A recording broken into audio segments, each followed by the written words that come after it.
तो कुशीनगर धीरे धीरे ऐसा जगह बनते जा रहा है जो एजुकेशन के लिए एक बड़ा मिसाल कायम कर रहा है। ऐसे में पैरामेडिकल कोर्सेज के लिए भी यहाँ पर नए कॉलेजेस आ गए हैं, जिसमें अग्रणी भूमिका के तौर पर city institute of paramedical college है, छावनी पडरौना में है। और यहाँ पर क्या क्या फैसिलिटीज हैं वो तो हम आपको बताएंगे। आज एक्सपर्ट से बात करके आपको बताएंगे कि किस तरह से पैरामेडिकल कोर्सेज करने के बाद से आप अपने कैरियर में एक मुकाम हासिल कर सकते हैं। तो city institute of paramedical colleges में है, ये पूरा आप सेक्शन देख रहे हैं, ये कॉलेज का सेक्शन है। और अभी इस संबंध में हम आपसे बात करा रहे हैं deputy director of city institute of paramedical college Ritesh ji से। रितेश जी, बहुत बहुत स्वागत है आपका। आज कुशीनगर के दर्शकों को जानना है कि पैरामेडिकल कोर्सेज वगैरह का क्या अपॉर्चुनिटी है, और चूंकि आप लोग स्टार्ट भी किए हैं city institute of paramedical college के रूप में ऑफर कर रहे हैं कुछ कोर्सेज के बारे में, वो सब कुछ हम जानेंगे। लेकिन सबसे पहले हम आपके जो क्लासेस वगैरह हैं उसको हम थोड़ा सा विजिट करना चाहेंगे, दिखाना चाहेंगे अपने दर्शकों को। सबसे पहले हमारा लेक्चर नंबर 1 है, जिसमें अभी फ़िलहाल लेक्चर चल रहा है। और यहाँ पे हमारे स्टूडेंट्स बैठे हुए हैं, हमारे लेक्चरर आज पहले दिन क्लास ले रहे हैं। और अभी फ़िलहाल में कंबाइंड क्लासेस चल रहे हैं सारे पैरामेडिकल कोर्सेज़ के, क्योंकि फर्स्ट डे है, बहुत ज़्यादा स्ट्रेंथ अभी नहीं आई है। लेकिन आने वाले टाइम में जितने भी बच्चे एडमिशन लिए हैं, तो अभी एडमिशन की टाइमिंग है अभी? हाँ, अभी एडमिशन नवंबर के लास्ट तक चल रहा है अभी। तो हमारा ये जो कॉलेज है वो किससे अफिलिएशन है? जी, स्टेट पैरामेडिकल फैकल्टी से एफिलेटेड है। स्टेट पैरामेडिकल फैकल्टी 2018 में रजिस्टर्ड हुई थी। भारत सरकार का जो नीति आयोग होता है, तो नीति आयोग के अंतर्गत इसको रजिस्ट्रेशन मिला उत्तर प्रदेश में, और उसके बाद फिर लखनऊ से गवर्न होती है। वहाँ लखनऊ में इसके ऑफिस हैं स्टेट पैरामेडिकल फैकल्टी के, और उससे एफिलिएशन हम लोग यहाँ से जारी करते हैं। बच्चा यहाँ से अगर कंप्लीट कर रहा है तो पूरी तरह से ऑथराइज्ड है किसी भी गवर्नमेंट सेक्टर में निकली हुई वैकेंसीज़ के लिए, या फिर जो भी सुविधाएं मिलती हैं एक पैरामेडिकल कोर्सेज के तहत, वो अपना ये वर्क कर सकते हैं। तो आप देखें कि यहाँ पर फर्स्ट लेक्चर रूम है जहाँ पर स्टूडेंट्स कुछ मौजूद हैं। यहाँ पर आज पहले दिन का लेक्चर है, और आज देखें कि किस तरह से बच्चे अभी रीड कर रहे हैं, और खुद लेक्चरर यहाँ पर मौजूद भी हैं, वो क्लासेस ले रहे हैं। पीछे काफ़ी ज़्यादा स्पेस है जहाँ पर आप खुद ही अगर एडमिशन कराते हैं, क्योंकि एडमिशन लेने का वक्त है, अभी बहुत ज़्यादा बच्चों को डिस्टर्ब नहीं करेंगे, हम आगे आके बात करेंगे। और अगर इस समय एडमिशन लेते हैं तो पूरे नवंबर लास्ट तक हम एडमिशन यहाँ पर जी नवंबर लास्ट तक है। हो सकता है कि अगर लखनऊ से हमारे पास अगर सूचना आती है कि अगर एक्सटेंड किया जा रहा है तो एक्सटेंड भी किया जा सकता है, लेकिन अभी फिलहाल में जो डेट है वो लास्ट नवंबर है। तो आपकी जानकारी के लिए बता दें कि यहाँ पर जो कोर्सेज ऑफर किए जा रहे हैं, एक बार हम चाहेंगे कि आप यहाँ पर भी दिखा दीजिए जो कोर्सेज हैं हमारे पास। वो यहाँ पर लैब टेक्नीशियन DMLT 10+2 के बाद आप इसे कर सकते हैं, 2 साल का कोर्स है। डायलिसिस टेक्नीशियन का काम आप कर सकते हैं और सीख सकते हैं कोर्सेज, जिसमें 10+2 चाहिए, जिसमें 2 साल का है। ऑपरेशन थिएटर टेक्नीशियन के तौर पर भी अपना करियर आप बना सकते हैं, जिसमें 10+2 मिनिमम क्वालिफिकेशन होना चाहिए, 2 साल का ये कोर्स है। नेत्र परीक्षण टेक्नीशियन DOT कहते हैं उसे, वो भी 10+2 का है और 2 साल तक आपको करना होगा। फिजियोथेरेपी अगर आप करना चाहते हैं तो DPT आप करके सेवा दे सकते हैं। क्रिटिकल केयर टेक्नीशियन के तौर पर ICU टेक जो है वो भी 10+2 अगर आप किए हुए हैं तो 2 साल के कोर्स यहाँ पर कर सकते हैं। उसके अलावा 1.5 साल का कोर्स यहाँ पर इंट्रोड्यूस और भी किया गया है कि अगर आपको सामुदायिक मेडिकल और सर्विस CMS एंड AD का कोर्सेज करना है तो वो सिर्फ 1.5 साल में हो जाएगा, लेकिन आपका जो मिनिमम क्वालिफिकेशन है वो 10+2 होना चाहिए। फिलहाल के लिए नीचे लेबोरेटरी भी एक मौजूद है हमारे पास अपना खुद का, चूंकि हमारा हॉस्पिटल है CMS हॉस्पिटल, तो उसी के तहत ये इनिशिएटिव लिया गया है। तो ये फ़ायदा यहाँ के बच्चों को मिल जाएगा कि हमारे पास खुद का OT है, हमारे पास खुद का लैब है। जो भी हमारे DMLT के बच्चे होंगे वो हमारे लैब में रह करके जितना सीखना चाहें हमारे एक लैब टेक्नीशियन के साथ सीख सकते हैं। देखिए बेनिफिट क्या है ना कि एक हॉस्पिटल से अगर कहते हैं, क्योंकि यहाँ पर हॉस्पिटल की सर्विस प्रोवाइड की जाती है, उसके बाद इंस्टीट्यूशन यहाँ पर है, तो आपको रियल टाइम में जो कोर्सेज आप कर रहे हैं उसको एक्सपीरियंस कर पाएंगे कि किस तरह से ये चीज़ें चलती हैं। कहते हैं कि practical is everything for technical educations, तो ऐसे में एजुकेशंस जो टेक्निकल सेगमेंट के हैं वहाँ पर आपको रियल टाइम प्रैक्टिस करने को मिलेगा, जिससे आपका स्किल और ज़्यादा इन्हेंस होगा। ये सभी स्किल का कोर्सेज है, जितना भी ज़्यादा स्किल आपका रहेगा उतना ही आपकी डिमांड बढ़ती जाती है और अच्छे से अच्छे पैकेजेस मिलते हैं। रितेश जी बिल्कुल सर हैं डॉक्टर नीरज, उनसे भी हम बात करते हैं और समझते हैं करियर के पर्सपेक्टिव से कि कितना महत्वपूर्ण है ये सब कोर्सेज, क्या अपॉर्चुनिटी से जानकारी होनी जरूरी है। इस पर एक्सपर्ट के देख रेख में सारा इंस्टीट्यूशन प्रोग्राम चल रहा है। ऐसे में जो डायरेक्टर साहब हैं doctor Neeraj Gaur, MD paediatric हैं, कौमार्य वृत्त, वो हमारे साथ में है और इस सारे डाउट्स को जो है आपके सारे डाउट्स को क्लियर करने के लिए आज हमारे साथ में बैठे हुए हैं। सर बहुत बहुत स्वागत है। सबसे बहुत धन्यवाद आप लोगों का, जो हमारे अस्पताल पर आप लोगों ने पहुंच कर जो है ये सारी चीज़ें लोगों को बताने का जो कार्य कर रहे हैं।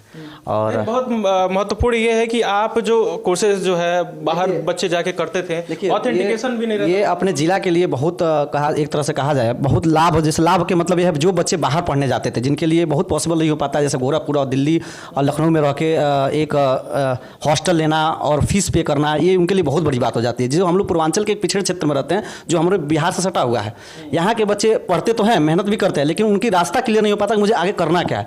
उसके साथ साथ एक चीज़ और प्रॉब्लम क्रिएट हो ये होती है कि अगर हम गोरखपुर में जाते हैं तो रहेंगे कहाँ, हॉस्टल का खर्चा अलग होता है। आज के महंगाई के दौर में देखा जाए तो जितना एजुकेशन में फीस में नहीं खर्चा आ रहा उतना उसका रेंट और भी चीज़ों में खर्चा आ जा रहा है। उसी के साथ हमने यहाँ पे अपने दिमाग में बैठाया पैरामेडिकल इंस्टीट्यूट नर्सिंग का, चूँकि मैं लगभग मुझे 4 वर्ष कंप्लीट होने जा रहे हैं पटरौना में। 12 दिसंबर को मुझे 4 वर्ष भी हो जाएगा इस पटरौना में काम करते हुए। मैंने यहाँ पे एक चीज़ देखा है नर्सिंग स्टाफों का, हमारे पास जितने आज के टाइम हम लोग के पास जो वर्क करते हैं बच्चे, उनके काफ़ी तरह बच्चे ट्रेनिंग नहीं लिए हुए हैं कहीं से, ना उनके पास कोई डिप्लोमा कोर्स है ना कोई उन्होंने ट्रेनिंग लिया। लगभग सब बच्चे कहीं ना कहीं सीखे हुए हैं और सीख के काम कर रहे हैं। लगभग कुशीनगर में अस्पतालों में, मैं बहुत सारे अस्पतालों को वो कर सकता नहीं है, लेकिन मतलब कुछ बच्चे ऐसे हैं जो ऐसे ही ट्रेनिंग बेस पे काम कर रहे हैं। उनके लिए हमारे दिमाग में ये चल रहा था कि उनको ये काम ट्रेनिंग ले रहे हैं, उनके साथ साथ उनको डिप्लोमा डिग्री की ही बात की जाए, है ना, और कम पैसे में की जाए कि वो आसानी से कर पाएँ और यहाँ से काम करने के बाद बेहतर अस्पतालों में काम करें और गवर्नमेंट जॉब में भी अप्लाई कर सकते हैं।